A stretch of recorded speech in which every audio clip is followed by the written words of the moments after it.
My name is Maha Bhagavad Das. Maha means great. Bhagavat refers to the Supreme Person or or the people in connection with the Supreme Person, and also to an ancient yoga text, the Srimad Bhagavatam. So Yoga Kirtan Hawai'i is the outreach arm of an organization called the Science of Identity Foundation, which was founded by Jagat Guru Siddhaswarupananda, who is a disciple of His Divine Grace Srila A.C. Bhaktivedanta Swami. So they're coming in a long line of spiritual teachers, known as the Brahma Madhva Gaudiya Sampradaya. A sampradaya refers to a lineage or tradition, which began with the Supreme Person himself.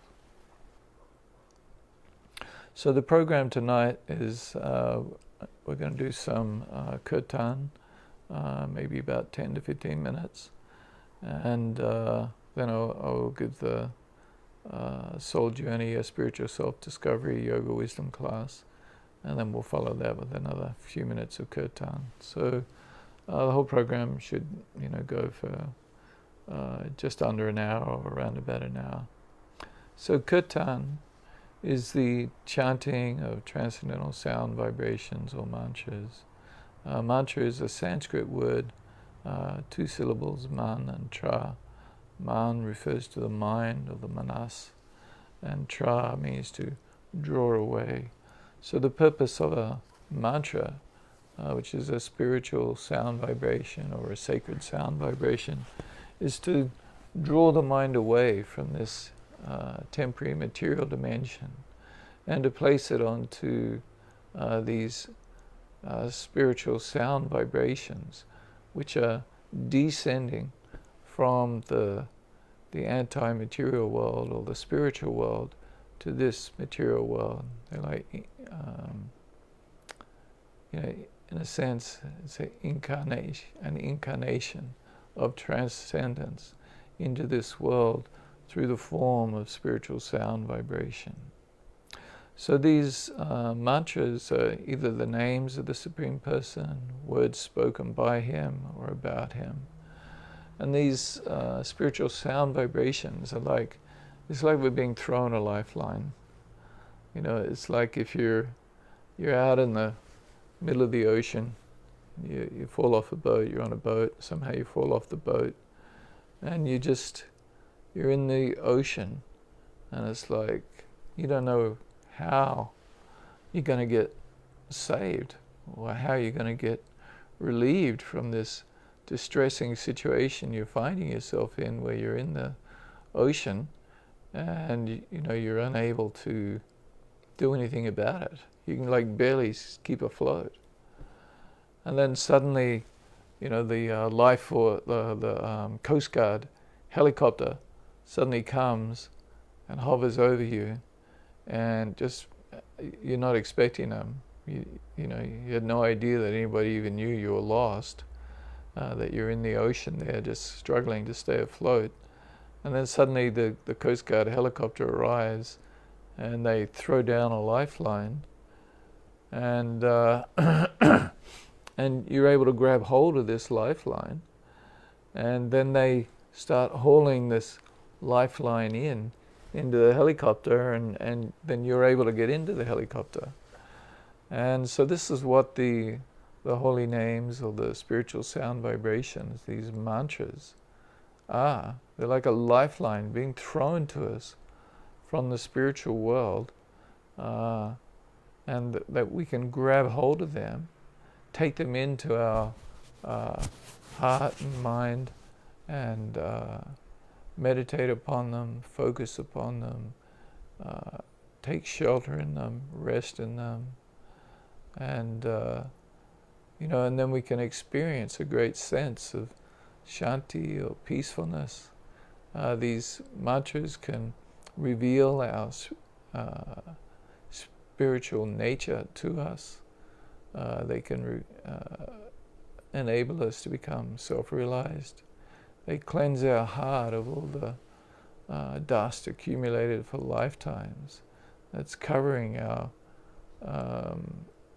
hearts and minds, so we're not actually able to appreciate who we are, and that we're spiritual in essence. They're covering us over, and so anyway, these spiritual sound vibrations are able to completely cleanse our heart and mind, and they can transport us to the spiritual world. So we're going to chant some mantras, and we'll chant the Hare Krishna mantra, which is known as the Maha Mantra, the great mantra of deliverance. And so Kirtan is generally done in a call and response way. One person leads, and then everyone else responds. Of course, there's only me, so and whoever's there watching, and so I can't hear you. So anyway, so I'll just chant, and if you can chant along with me. So the Hare Krishna mantra is Hare Krishna, Hare Krishna, Krishna Krishna, Hare Hare, Hare Rama, Hare Rama, Rama Rama, Hare Hare. So Hare refers to the energy, the spiritual energy of the Supreme Person. Krishna refers to the all-attractive person. Krishna means all-attractive. Krishna is all-attractive. Krishna is the all-attractive Supreme Person. Rama means he who gives pleasure. And so these different names of the Supreme Lord are taken as a whole. They mean to, oh dear Lord, dear Krishna, dear Rama, oh all-attractive Supreme Person, oh he who gives pleasure, please engage me in your transcendental loving service. So this chanting of the Hare Krishna mantra has been compared to like the bellowing of a cow. When when there's a cow in a field, and her calves have been taken away from her, which unfortunately is done all the time in this very cruel fashion, where the calf is taken away from the mother. But anyway, the mother cow, she bellows for days, bellowing, calling for her calf. And so this is like the chanting of the Hare Krishna mantra. We can be likened to the bellowing of the cow, as we're calling out for our dear friend, the Supreme Lord, to please come and pick me up. So, and I'll also chant a few other mantras, just initially offering respect to my spiritual teacher, and then to the Golden Avatar, or Lord Chaitanya, the incarnation of the Supreme Person, who appeared in India, in Bangladesh, in Goda, in Bengal, India, to teach this chanting of the transcendental sound vibrations as being the means for self-realization in this current age, which is known as Kali Yuga, the age of quarrel, chaos, and confusion. So anyway, you can chant, please chant along with me as we engage in this process of Kirtan. So please just take shelter in these transcendental sound vibrations. Rest your heart and mind in them. And if you find your mind wandering, just try and bring it back and focus on this sound vibration. Om Vishnu Padaya Shambhasaya Bhutale Shrimate Sirasarupananda Mamahansa Nitinamine Sirasarupananda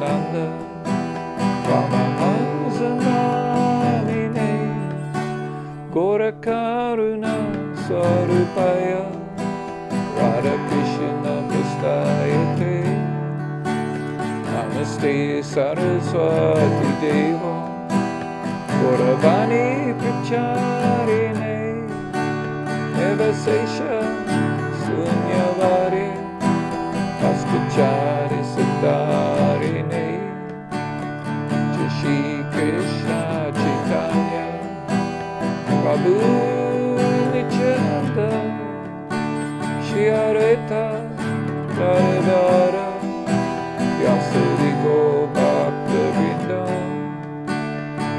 Shri Krishna Chaitanya Prabhu Nityananda Shri Advaita Gadadhara Vyasari Bhakta Vrinda Shri Krishna Chaitanya Prabhu Nityananda Shri Advaita Gadadhara Vyasari Bhakta Vrinda Shri Krishna Chaitanya Prabhu Nityananda Shri Advaita Gadadhara Vyasari Bhakta Vrinda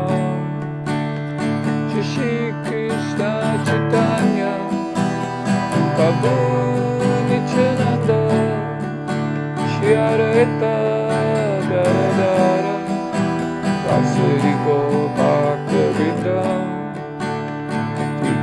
Hare Krishna Krishna Krishna Hare Hare Hare Rama Rama Rama Hare Hare Hare Krishna Krishna Krishna Hare Hare Hare Rama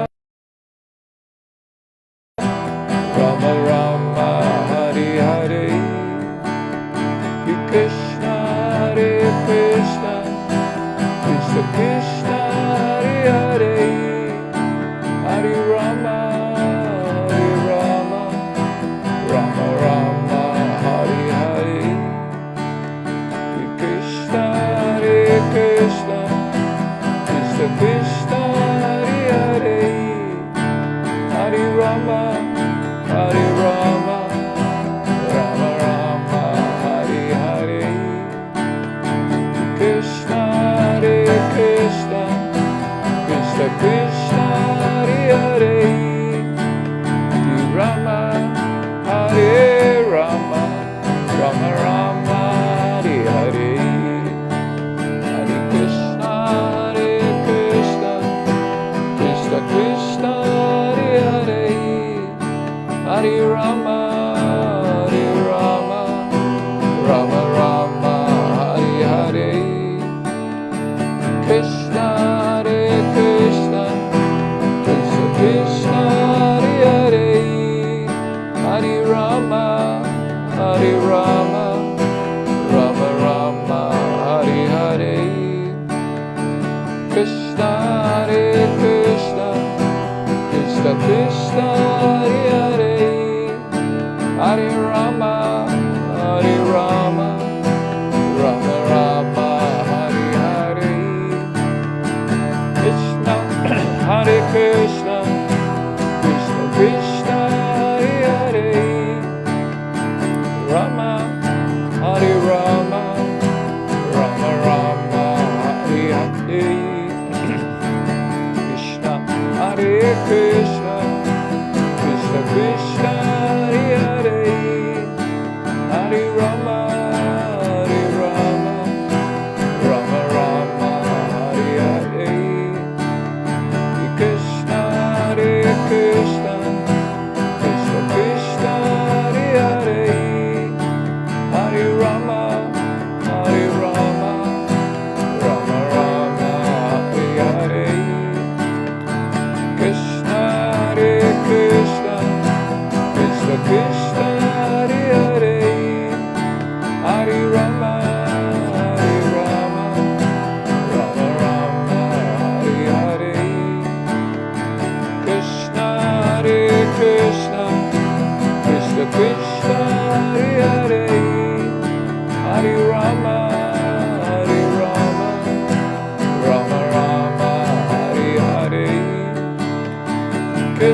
Krishna, Hare Krishna, Krishna Krishna, Hare Hare, Hare Rama, Hare Rama, Rama Rama, Hare Hare, Hare Krishna, Hare Krishna, Krishna Krishna, Hare Hare, Hare Rama, Hare Rama, Rama Rama, Hare Hare, Krishna, Hare Krishna, Krishna Krishna, Hare Hare, Hare Rama, Hare Rama, Rama Rama, Hare Hare, Hare Krishna, Hare Krishna, Krishna Krishna, Hare Hare, Hare Rama, Hare Rama, Rama Rama, Hare Hare,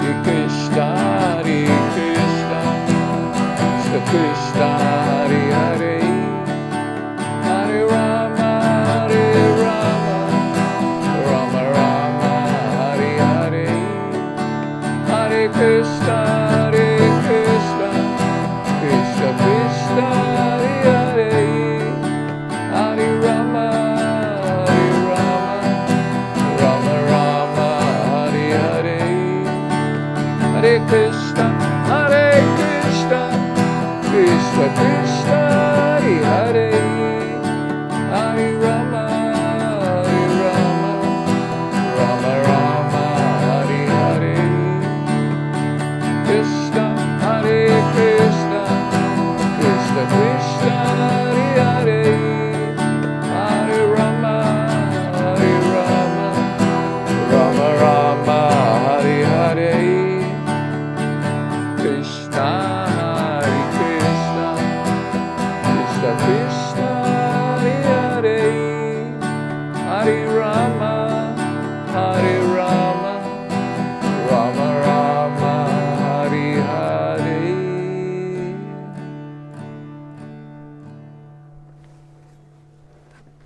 So, Haribol, namaste. Thanks for joining us.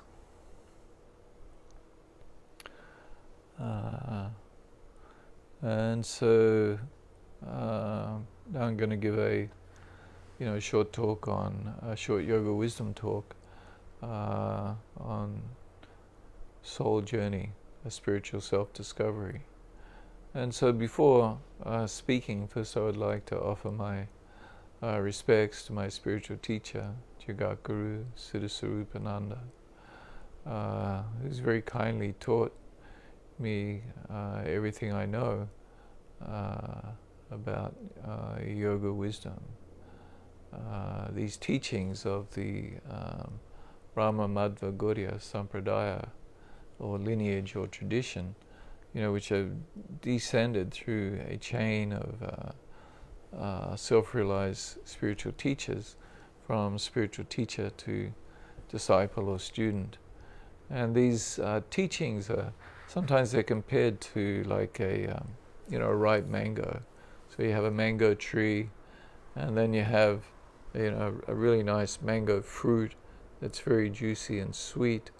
And so like these, the mango can be like handed down from one person to the next, and then as the person handles the mango, it actually becomes sweeter as it's touched and moved around a little bit. And so similarly, these spiritual teachings, this yoga wisdom, as it's passed from teacher to disciple, from disciple to student, to his disciples or his or her disciples, then these teachings, they actually become sweeter. And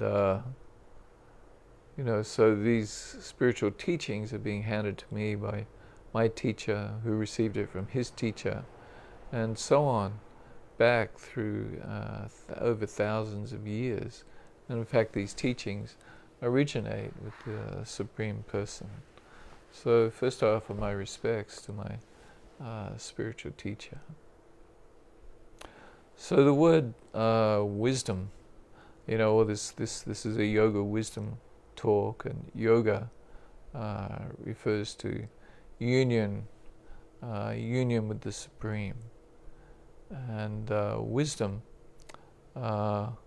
Wisdom is a noun, and wisdom is according to Google, is the quality of having experience, knowledge, and good judgment, the quality of being wise. An example of usage: listen to his words of wisdom. And the soundness of an action or decision with regard to the application of experience, knowledge, and good judgment. Or the body of knowledge and principles that develops within a specified society or period. Wisdom, the quality of having experience, knowledge, and good judgment. So this yoga wisdom that we speak of is very ancient wisdom or knowledge. They're saying here, the body of knowledge and principles that develop within a specified society or period. So this yoga wisdom, it's coming, of course, from the East, from India, but actually, ultimately, in reality, it's coming from the spiritual world. Like this talk is entitled, Soul Journey, a Spiritual Self-Discovery. And so, the very sort of initial foundation principle for us to understand, people to understand, is that there is a distinction between matter and spirit. Matter is this like material stuff, right? Made of material elements.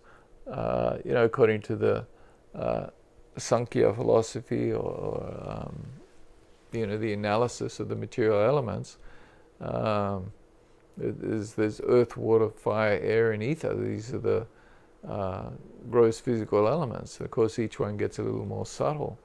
Earth is like the dirt and the rocks. Water is water or liquids. Fire is the heat. Air is finer still. It's like, we know it's there because we can feel it. Like I have a fan blowing on me and there's air moving across me, so we know it's there, but you can't see it. I mean, you can sometimes see things suspended in it if you're in some polluted city, or if it's a misty day, fog or something, you can see it. It's floating in the air, and then there's ether or space, so there's very fine, but it's still matter. And of course, the material scientists have analyzed matter into various elements. Like I can't remember what it is, 103, 108 elements, whatever it is. Every now and again, I believe they find another element.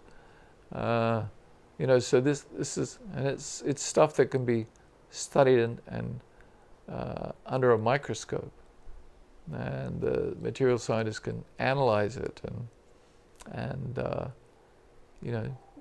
deal with it. They can understand it, or at least to a certain extent.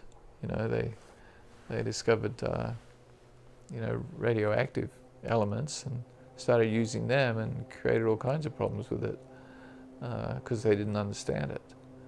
And so anyway, so there's matter, and then there's even more subtle matter, more subtle than these gross physical elements. There is the subtle elements, comprised of the subtle body that a person has. So we have a gross physical body that's comprised of these gross physical elements, and then we have a subtle material body comprised of the mind. We all know we have a mind. Sometimes we'll say, she has a mind of her own, or he has a mind of his own. You can can say that oftentimes about little kids, or you can say it about your spouse. Anyway, they have a mind of their own, you know. And now this kind of obvious saying, right? But you can't see the other person's mind. You know, I was talking to someone today, and they thought I knew something that they knew. So I had to explain to them, look, I'm not a mind reader, right? I can't read your mind. I don't know what you know. I only know what I know. And, you know, if you don't tell me something, then I don't know it.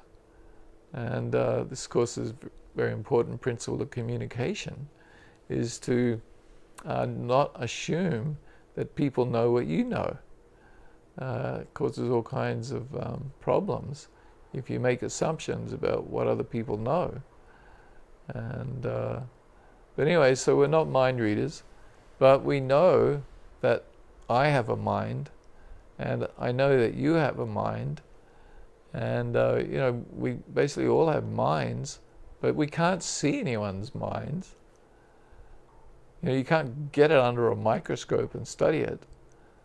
You know, so it's like, you know, if you start looking at Wikipedia or looking up stuff and trying to understand more about the mind, the more you sort of look at it, you'll find that people don't understand it. They don't know what the mind really is. They're confused about it. And it's because you can't actually see it. It's so subtle. It's just comprised of thoughts and feelings and emotions, desires. It's like a stream of mind stuff, of this stuff that's, you know, it's just like thoughts going and feelings and emotions going through our mind all the time. It's kind of like watching a movie. You know, you can sit back, and this is one of the techniques that you can apply to understand that I'm not actually this gross physical body, and also I'm not this subtle material body. I'm not the mind. I mean, you can actually sit back and be the silent witness, observing what's going through your mind. You know, so you're the person who's, you know, you're the viewer of the mind. You know, it's a bit like, you know, if you go to a movie, and instead of watching the movie, you watch the people as they're watching the movie, then you can sort of see them all reacting to the movie. Like if something bad happens, they all go, you know, or if something good happens, they start smiling, and you know, so they're watching the movie. So similarly, we can watch our mind just like we're watching a movie. This a stream of mind stuff going by, and this is known as the silent witness technique. I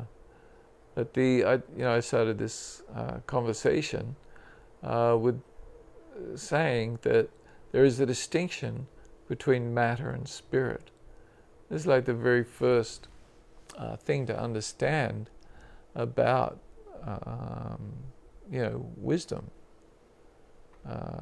yoga wisdom specifically, is to understand who I am, that I'm spiritual in essence, that I'm not this gross physical body, that there is a difference between matter and spirit. I think I actually began this by talking about the spiritual world, and then I thought, well, gee, I better explain that there's a distinction between matter and spirit. You know, so the goal of life, or the real wisdom, is to understand my actual identity as spirit.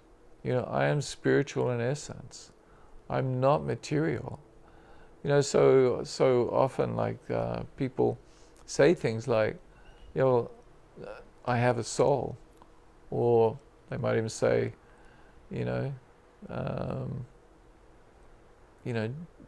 is there a soul?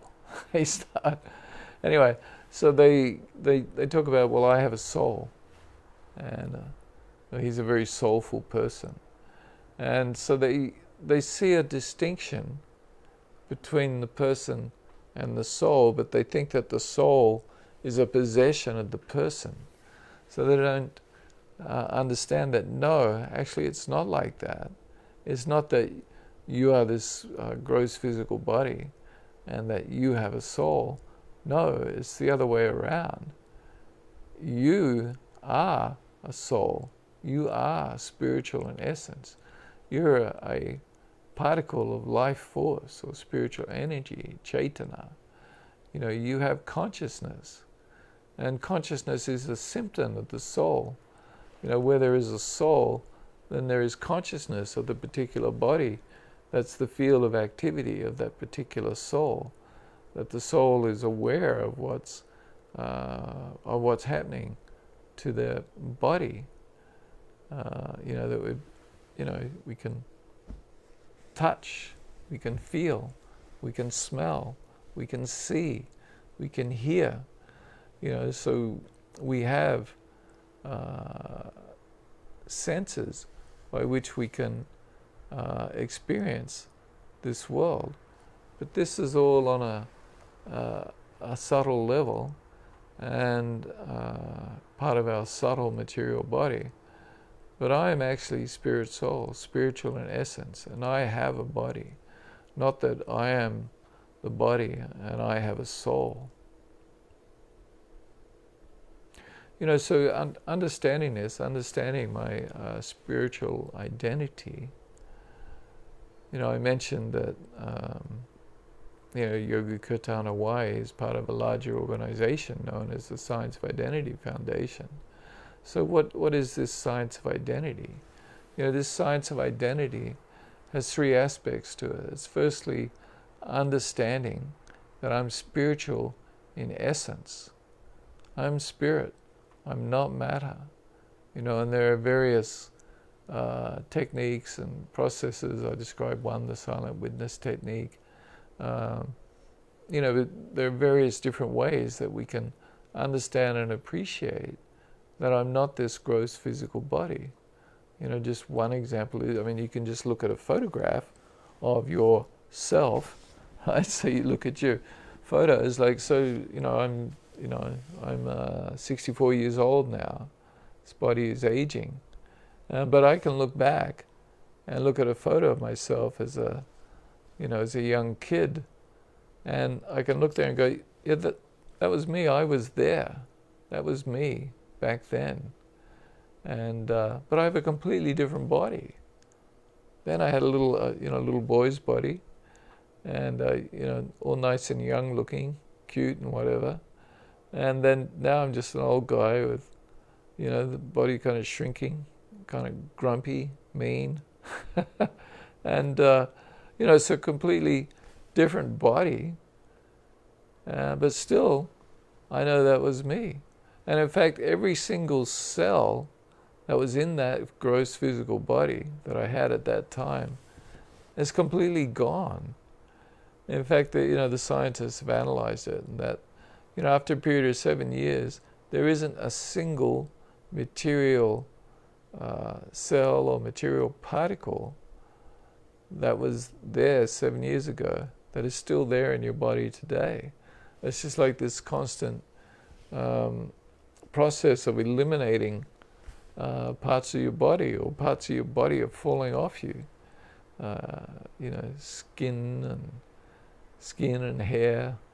We're passing stool and urine and so on. So, and as we're taking in foodstuffs, our body is generating new material particles to replace the ones that are getting lost. So anyway, there's different ways to understand that. Clearly I'm not this gross physical body. And of course also we can understand it based on scripture, or the ancient yoga texts. The most famous ancient yoga text, of course, is the Bhagavad Gita, the beautiful song of the Supreme Person, or Bhagawan, the Supreme Person who's full of all opulences. So in the Bhagavad Gita, Krishna clearly states, in particular in chapter 2, text 11 through 30, he describes in a variety of different ways that we're not this gross physical body, that we're spiritual in essence, that we don't die when this body dies. and that we're all individuals. Krishna says in Bhagavad Gita 2:12, "Natveva ham jatu nasam natvam nemi jana dipaha na chaiva navivishyamaha savi vayamata param." So Bhagavad Gita is spoken on a battlefield, and Krishna is speaking to his friend and cousin Arjuna, and he is saying to him, never was there a time when I did not exist, nor you, nor all these people present here on this battlefield. So this essentially is everyone, himself, the person he's speaking with, and then everyone else. Never was there a time, never, natvivaham, never was there a time when I did not exist, nor you, nor all these people, and never in the future shall we cease to be. So we are always unique individuals. We are always unique spirit soul. So it's known as Atma or Jivatma. So the Atma is the spirit soul. So we are eternally individual. We are spiritual in essence, and we're eternally individual. But I'm not the supreme soul. We are the dominated part and parcel.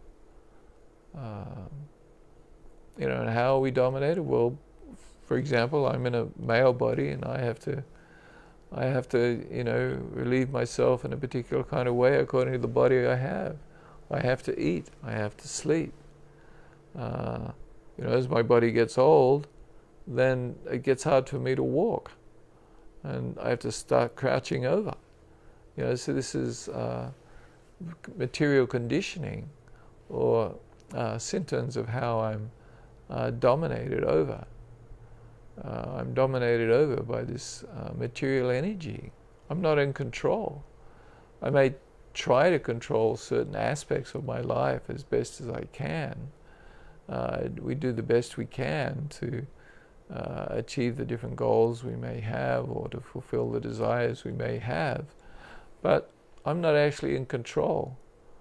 Whether I succeed in fulfilling my different desires, it's not actually up to me. I give it my best shot, but I may or may not succeed. So I'm dominated by natural and social forces. Like we're all dominated by this pandemic. Right? The actual disease itself, which we have to be fearful of. Oh my God, will I get it? And then also we're controlled by the governors who are passing the emergency orders and saying that, hey, you can't go outside. You have to stay home. Right? You can't protest. My wife was telling me, she's in Australia currently, that there's been some peaceful protests complaining about the lockdowns, which are just never ending. And she says they're peaceful protests, but the police are completely controlling them. And so we're dominated by natural and social forces, by the authority of the state. We're not free to just do whatever I want to do. And this is just on a very practical level. And of course I'm dominated by having to experience birth, diseases, old age, and death. Birth, diseases, old age, and death. Janma, Vyadi, Jara, Mritu. Birth, diseases, old age, and death. I'm not in control. I will experience disease in my life. I take birth, I'm pushed out this narrow birth canal. Ends up misshaping my head and causing all kinds of pain. I'm forced to be within my mother's womb, where I can barely move, and where I'm up against the heat of the fire of indigestion. Things are biting me or itching me. So I'm completely dominated and controlled throughout my entire life. Of course, as you grow a little older, you get, marginally more control. But ultimately, at the end of your life, you lose all control, and you're forced to leave this body, kicking or screaming. I don't want to go. I don't want to die. But you have to die. This is the material law, nature's law. This is the way it is. We're dominated. We're the dominated part and parcel of the Supreme Soul. So my identity is I'm spiritual in essence, but I'm not the Supreme Spirit. I'm the dominated part and parcel of the Supreme Spirit. This is my position. So there's essence, position, and then my function. My function as part and parcel, as the dominated part and parcel of the Supreme Soul. So my function is to render service to the Supreme Person. So, it's by nature we have to render service. Either we're serving our senses, or we're serving our wife's senses, or our mother's senses, or our father's senses, or society's senses. We're trying to fulfill the expectations that others have for us, and we're trying to satisfy our own desires, and so we're always serving someone or something else. And so this is the natural position of the soul. And, but the actual correct place to direct this serving attitude that we have is on to serving the Supreme Person. I began by saying that that there's a distinction between matter and spirit. So our existence in this material world is very much like the existence of a fish that's taken out of water. So you take a fish out of water, and he can't breathe. He feels incredibly uncomfortable. He starts flapping around. He's gasping. His eyes are bulging. He's struggling to exist. He's in an unnatural environment. And he finds it all very uncomfortable and unpleasant, extremely unpleasant. And so similarly, our true nature is we are spiritual in essence. We are a spiritual being. This is our identity. I'm eternal spirit soul. I'm not the Supreme Soul. I'm the dominated part and parcel of the Supreme Soul. And my function is to render loving service to Him. So when we render loving service to the Supreme Person, when we act to fulfill our actual function and act on the basis of our spiritual identity, then actually I attain spiritual happiness and spiritual realization, self-realization. And then this is like, now I'm in my natural element. Now I'm like the fish in water. I'm in my true element. I'm in my true constitutional position.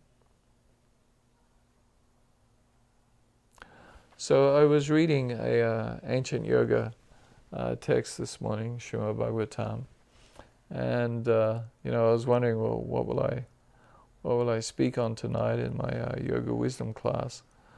And I read this.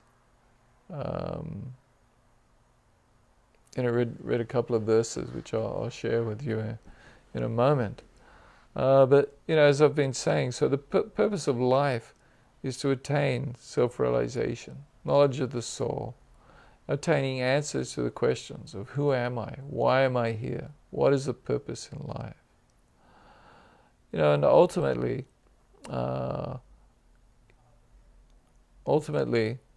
where the goal of life is to attain union or yoga with the Supreme Person.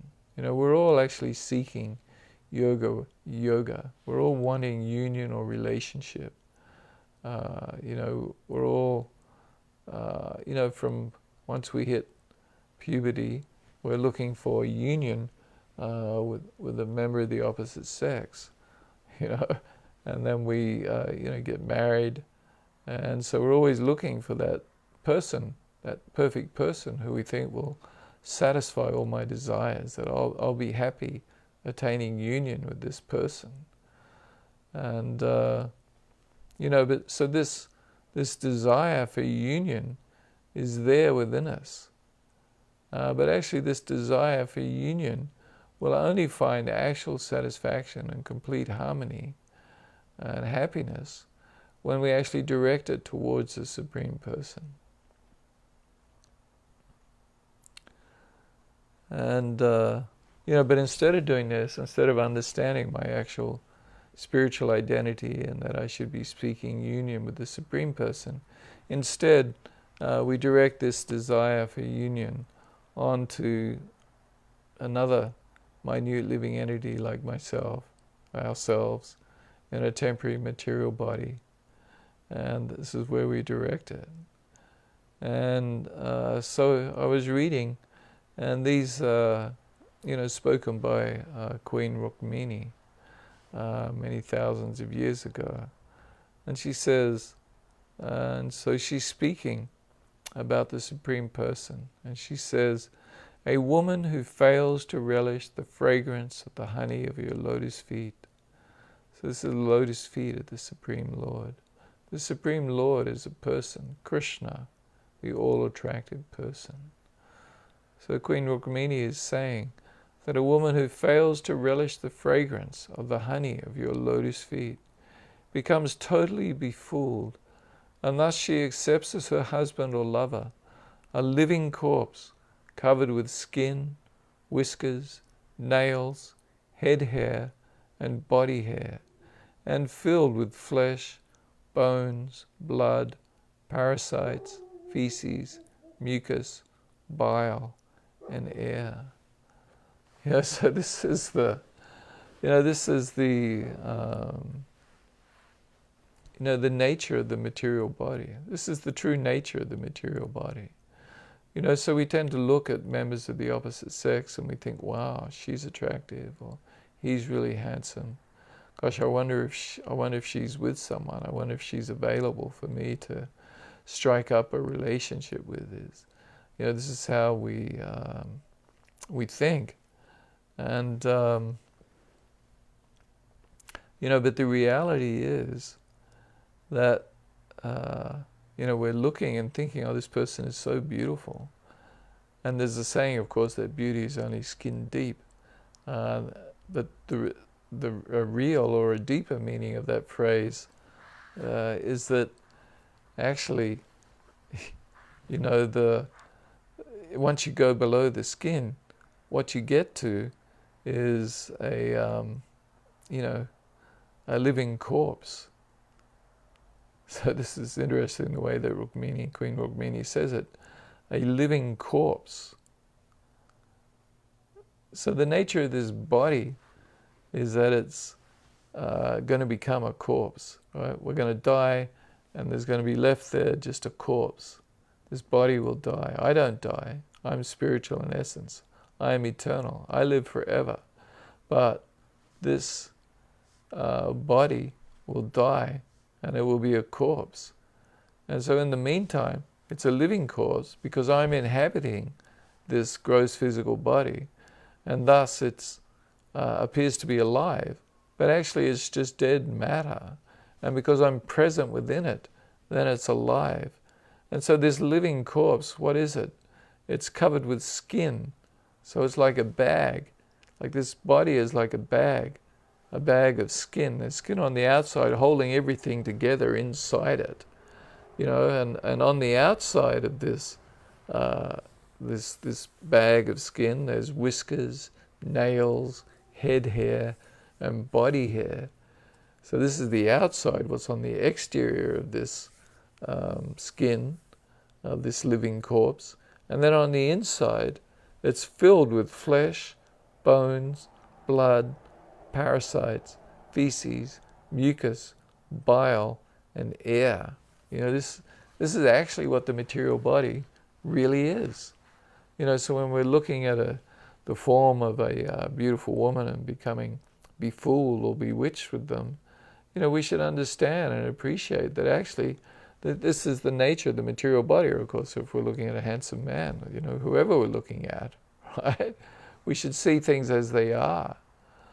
But it's in this material world, it's known as Maya, not this, not that.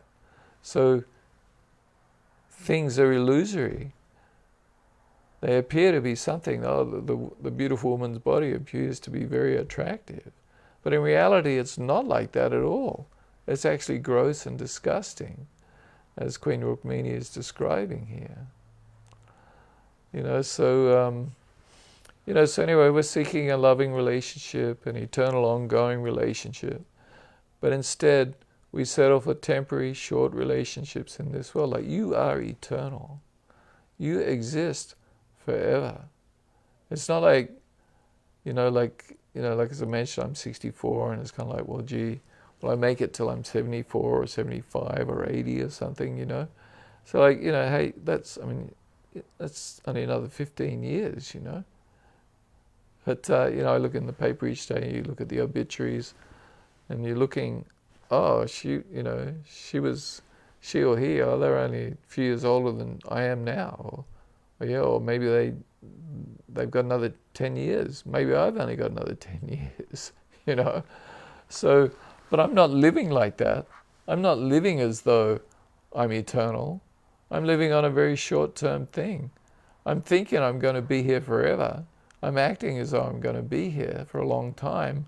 But in reality, I've maybe only got 10 or 15 years, which goes by so fast, right? So I am eternal. And what does this mean? Does this mean that, I get to take birth again and live in another body for, maybe another 60, 70 years, 80 years? It's like, no, you are eternal. There is no beginning or end. It's not a question of one life or two lives, 3 lives, 4 lives. No, it's uncountable, untraceable, unimaginable, going from one body to the next, under the direction of the nature's laws, assigning us a particular body according to our past activity, our karma, and our desires. And desires, of course, are just another form of karma. Mental action. The shape of our desires is creating our next gross physical body. So anyway, so instead of like living this life in this world and thinking that the goal of life is to have a so-called loving relationship with somebody else in this world, instead we should be seeking a loving relationship with the Supreme Person.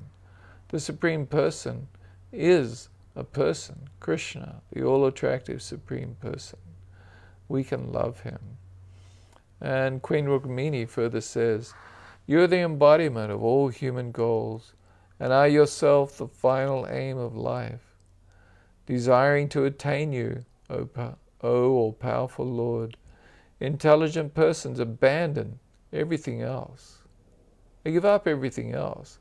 There's nothing more important than attaining yoga or union, a loving relationship with the Supreme Person.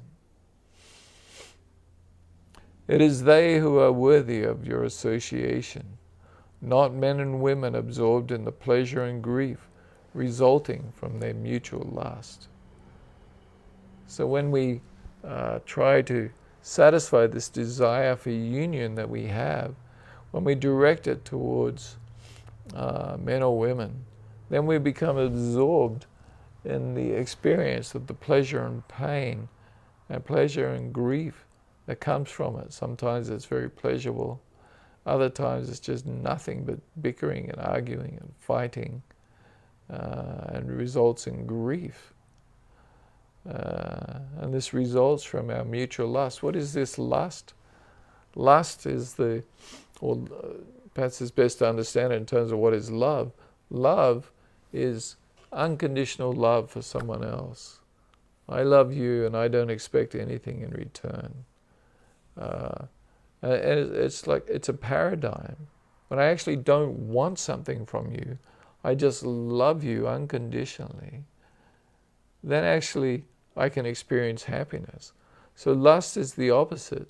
Lust is where I want something from you. I love you, but only if you love me. And I'll do this for you, but only if you do that for me.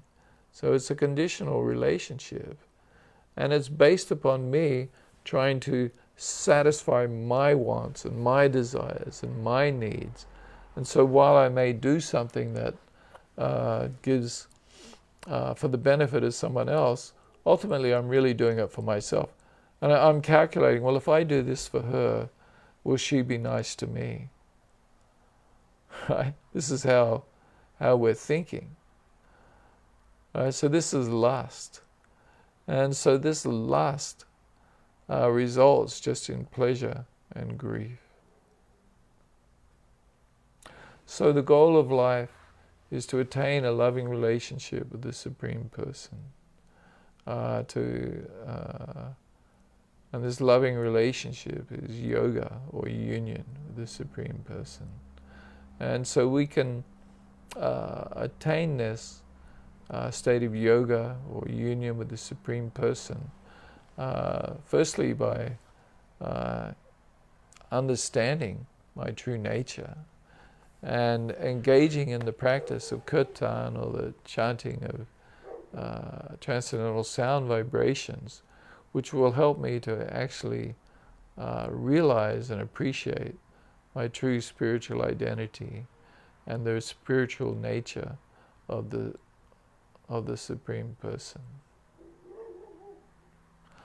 So anyway, so thank you very much for watching and listening. I hope that you have found what I've had to say to be beneficial or interesting or helping you in your life and understanding what the actual goal of life is. And so there's a number of Yoga Wisdom programs held on Yoga Kirtan Hawaii's Facebook page. And of course you're welcome to attend them.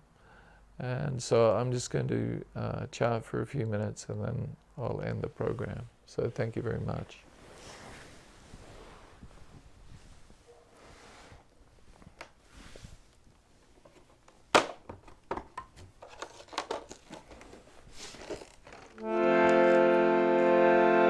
Hare Krishna,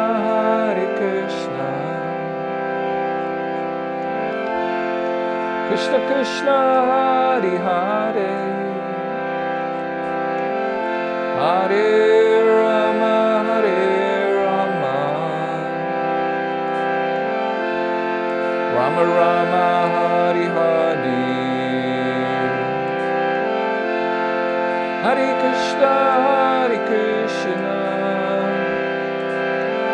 Krishna Krishna, Hare Hare,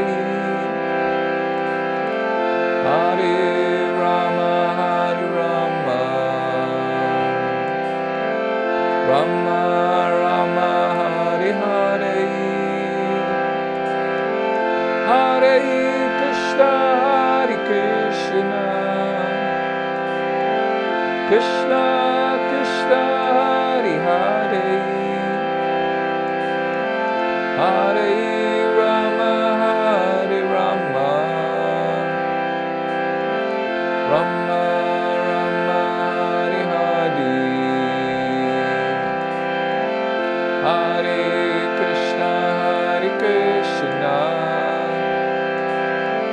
Krishna Krishna, Hare Hare, Hare Rama, Hare Rama, Rama Rama, Hare Hare.